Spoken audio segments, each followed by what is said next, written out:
Ang mabuting balita ng Panginoon, ayon sa unang sulat kay Timoteo,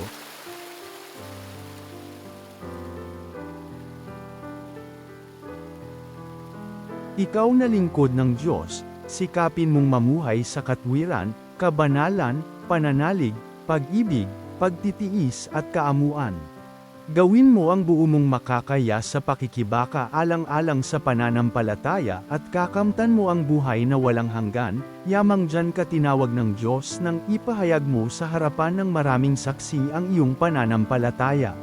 Sa ngalan ng Diyos na nagbibigay buhay sa lahat ng bagay, at sa ngalan ni Kristo Jesus na nagpatutuo sa harapan ni Poncio Pilato, iniuutos ko sa iyo.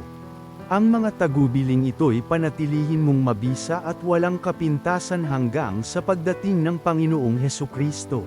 Sa takdang panahon, siya'y ihahayag ng mapagpalang Diyos, ang makapangyarihang Hari ng mga hari at Panginoon ng mga Panginoon.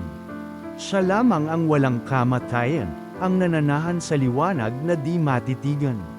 Hindi siya nakita o makikita ninuman. Sa kanya ang karangalan at ang walang hanggang kapangyarihan. Amen.